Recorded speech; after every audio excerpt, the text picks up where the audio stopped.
My brother lived rent-free with his family at my parents' house, but I paid $800 monthly. When they wanted my savings for his business, I disappeared without warning, and now they're broke while I'm thriving. I'm 22 years old. I study software design at university. I work part-time as a junior developer, and about 3 months ago, I made the hardest decision of my life, which was basically leaving my parents' house in secret while they weren't home. I know it sounds extreme, and believe me, I never thought I'd get to that point. But when I explain everything that happened, you'll understand why it was the only option I had. The thing is, I was always the responsible kid. You know, the one who did everything right, got good grades, never got in trouble, and yet it was like I was invisible to my parents. My brother, Derek, who's a year older than me, was always the favorite. And that's not just my perception or anything like that. It was obvious to anyone who knew my family. Derek could do whatever he wanted, and my parents would always find a way to justify it or look the other way, while I had to constantly prove that I deserved even a little bit of their attention. When I turned 18, I started college. My parents told me that if I wanted to keep living at home, I had to pay rent, which honestly seemed reasonable to me. They said it was to teach me responsibility and prepare me for the real world, and I agreed with that.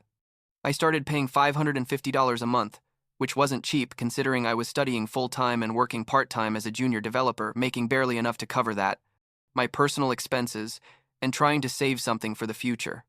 My plan was always to save up enough money to eventually start my own tech business, like a small startup, and every dollar I saved I saw as a step toward that goal.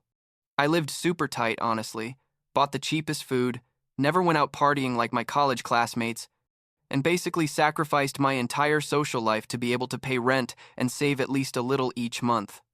Meanwhile, Derek got married when he was like 21 to a girl he met at a bar, and they had 2 kids almost, immediately.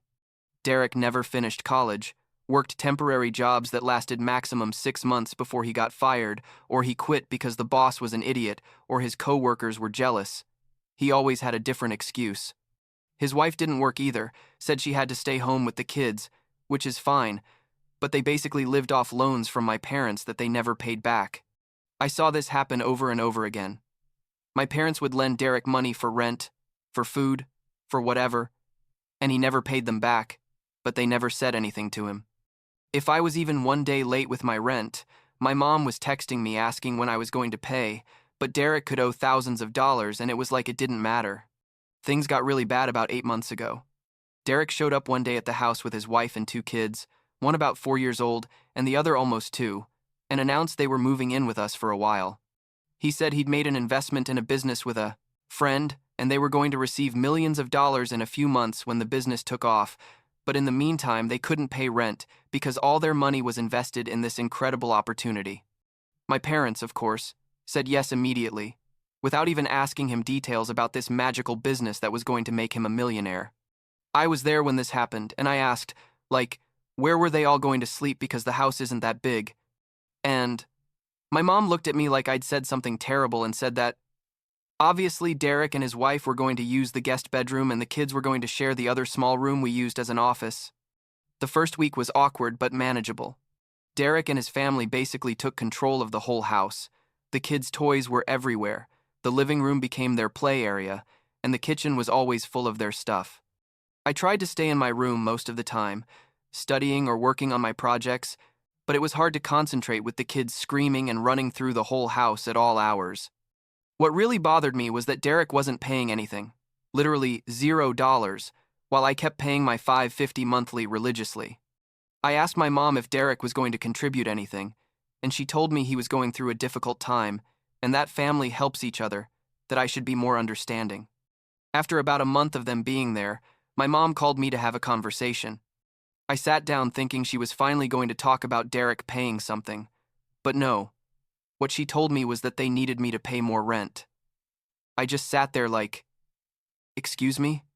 And she explained that with Derek and his family living there, the household expenses had increased a lot. The electricity bill, water, food, everything, and that I had to contribute more because I also lived there and used those resources. I told her that Derek and his family were 4 people, and I was 1, and that they weren't paying anything. And my mom got angry and said that wasn't my concern, that Derek was waiting for his money from the business, and in the meantime, we all had to make sacrifices. I asked her how much more they wanted me to pay, and she said $800 a month. Like, an increase of $250, which was basically everything I had left after paying the original rent and my basic expenses. I tried to negotiate. I explained that I was saving for my future, that I had plans to start my own business, that I could barely make it with what I was earning, but she didn't want to listen. My dad joined the conversation and basically told me that if I didn't like it, I could go live somewhere else, but that as long as I lived under his roof, I had to follow his rules. I felt like I'd been punched in the stomach, honestly. There I was, paying rent since I was 18, being responsible, studying, working, and they were treating me like I was the problem while Derek lived there for free with his whole family. I ended up agreeing to pay the $800 because I didn't have another immediate option, but that night I stayed up until 3 in the morning looking for apartments online, calculating if I could survive living alone, even though I knew I probably couldn't afford a place by myself with what I was earning. Things got worse. About 2 weeks after the rent increase, my mom walked into my room without knocking while I was working on my laptop and announced they were going to put a toddler bed in my room because the 4-year-old needed his own space, and my room was bigger than the day office. I was like, what? And she said it was only temporary, that in a few months when Derek got his money, they'd move out and everything would go back to normal. I told her no, that this was my private space that I was paying for, and they weren't going to put a kid in there.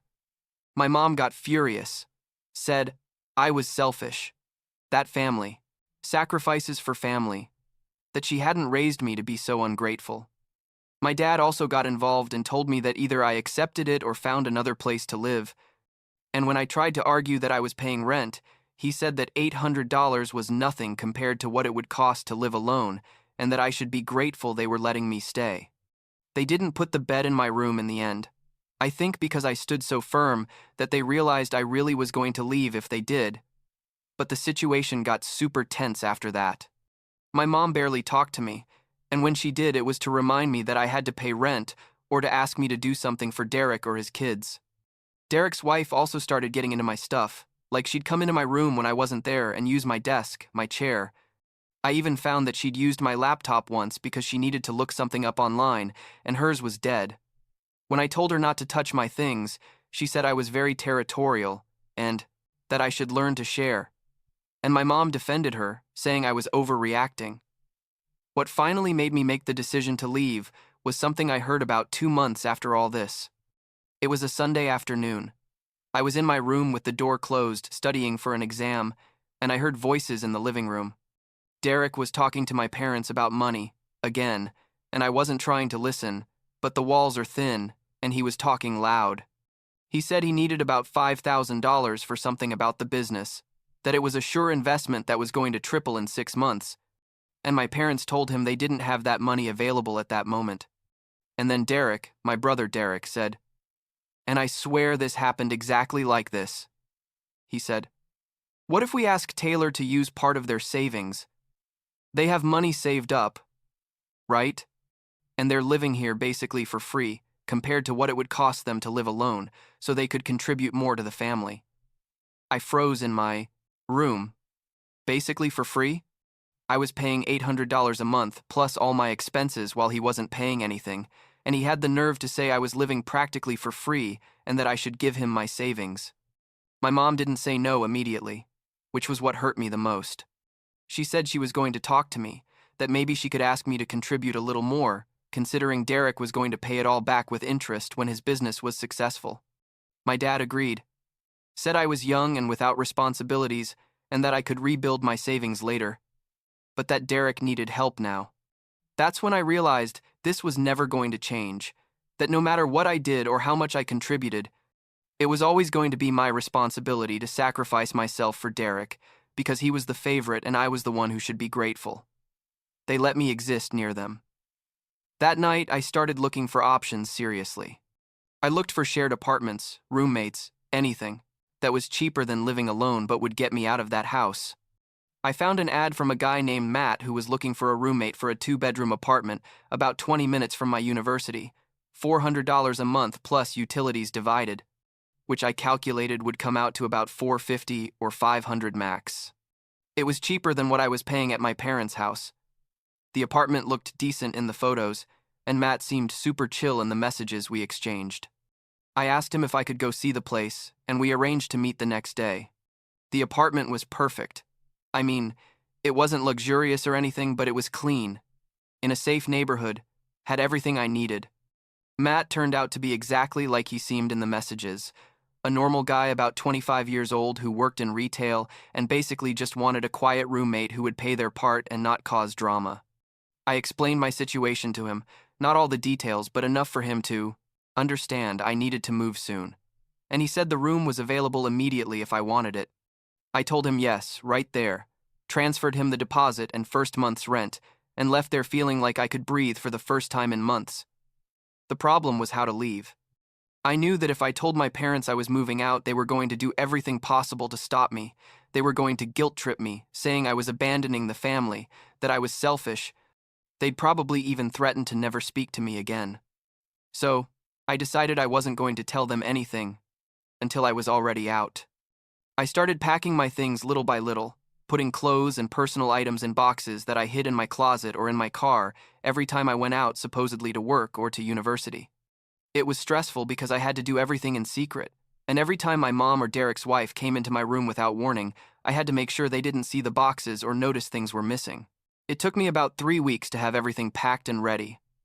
I only kept the essentials in my room so it wouldn't be obvious I was leaving. Like the clothes I wore often, my laptop, some desk stuff. Everything else was already in boxes, in my car trunk, or I'd already taken it to the apartment when my parents weren't home.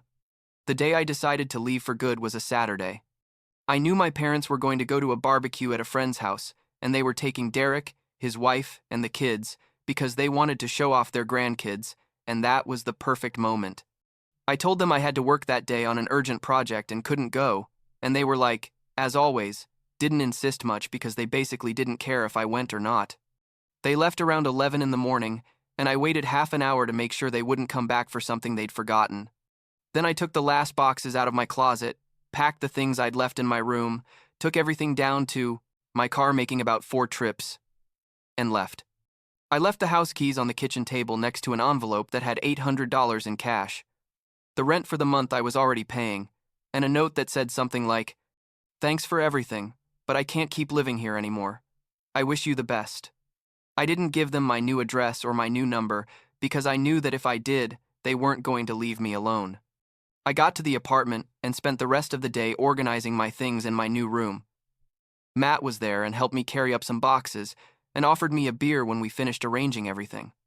I sat in my new living room, in an apartment I shared with someone who was basically a stranger, but who treated me with more respect than my own family, and I felt a mix of relief and sadness. Part of me felt incredible, free, like I'd finally taken control of my life, but another part felt guilty, like I really was a terrible child for leaving like that without telling, prop them anything, even though logically I knew I hadn't done anything wrong.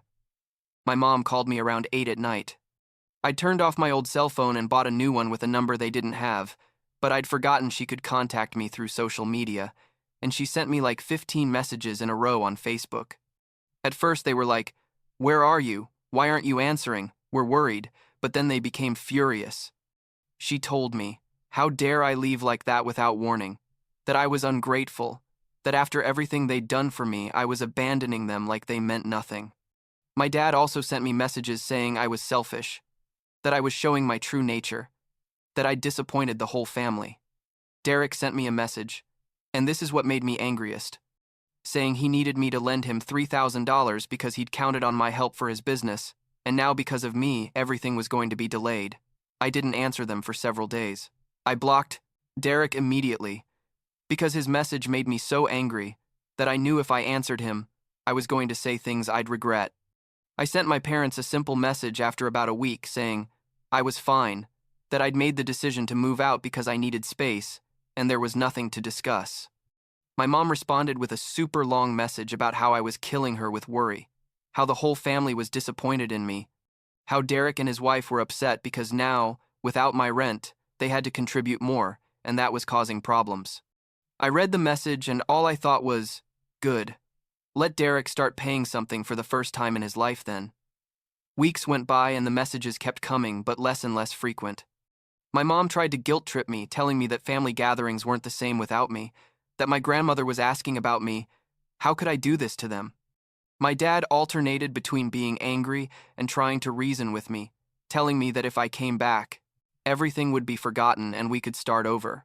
Derek sent me another message asking for money, this time $2,000, because apparently the business needed an urgent capital injection, and when I didn't answer him, he sent me another one saying I was the worst brother in the world and that when he was rich, he wasn't going to help me with anything. What kept me firm was Matt, honestly. He didn't know the whole story at first, but little by little I told him, and he always told me things like, "Bro, your family sounds toxic. You did the right thing leaving." Also, my friends from university, who had never understood why I still lived with my parents paying rent when I could get something cheaper with roommates, completely supported me. My boss at work told me he'd noticed I was less stressed the last few weeks, and it showed in my work that I was writing better code and contributing more in meetings. The truth is, my life improved in every aspect after moving out. Now I pay less rent, I have more money to save, I'm less stressed, I sleep better. My grades at university went up because I can study in peace without kids screaming or people coming into my room without warning. Matt and I get along super well. We divide everything 50-50. We respect each other's space, and honestly, it's the first time I feel like I'm living in a healthy environment. He works weird shifts in retail, so sometimes our schedules don't overlap much, but when we're both in the apartment, we watch movies or play video games or just each do our own thing without drama. I decided to go minimal contact with my family. I didn't block them completely because part of me can't do that yet, but I made it very clear I wasn't going back to live with them, and I wasn't going to give Derek money or let them manipulate me. I send them a message every 2 weeks or so telling them I'm fine, just so they can't say I disappeared completely, but I don't get into long conversations or give them details about my life. My mom still tries to get me to come back. About a month ago, she sent me a message saying Derek and his family finally moved out, that now there was space and I could come back to my old room. And when I said no thanks, she said I clearly never cared about the family. The saddest thing is, I really thought maybe with time things would get better, that my parents would eventually understand why I left and maybe we could have a healthier relationship. But it doesn't look like it's going to happen. They keep seeing everything from their perspective, where I'm the ungrateful child who abandoned the family when they needed me most, and no matter how many times I try to explain that I wasn't the problem, that I couldn't keep sacrificing myself for Derek eternally, they don't see it that way. My dad sent me a message about 2 weeks ago saying that if I ever needed help not to come asking them because I decided to cut family ties, which is ironic considering they were the ones who forced me to leave with their impossible demands and obvious favoritism. Derek apparently never received the millions from his magical business. Surprise, surprise. According to what my aunt told me, who's the only person from the family I still talk to occasionally, the business never really existed. It was like a multi-level scheme or something, and Derek lost the little money he'd invested. Now he and his wife are living in a tiny apartment that my parents are paying for, while Derek looks for work, again. And apparently my mom is babysitting the kids almost every day. My aunt told me my parents are stressed and fighting more than before about money issues, and part of me feels bad for them, but another part thinks this is a consequence of their own decisions, of always enabling Derek and never setting boundaries. I'm fine, better than fine, honestly. I finished the semester with the best grades I've had in college. My boss offered me more hours at work, which means more money, and I've been working on my startup project in my free time. I still have days where I feel guilty, or where I think maybe I should try to fix things with my parents. But then I remember how I felt living there. The constant weight on my chest, never feeling like enough. And I know I made the right decision. Matt told me the other day he'd signed the lease renewal for the apartment for another year and asked if I wanted to sign too. And I said yes without hesitation. Last week, my mom sent me a message saying she misses having me at home, and that the family isn't the same without me. She didn't mention anything about Derek paying rent when he lived there, or about them trying to put his kid in my room, or about asking me to give my savings to my brother. She just said she missed me and hoped I could forgive them for whatever she thinks they did wrong. I read the message and felt like, Seriously? But I didn't answer. Maybe someday we can have some kind of relationship. I don't know. But right now, I'm focused on myself, on my career, on my goals, and on surrounding myself with people who value and respect me. And that's enough, I guess.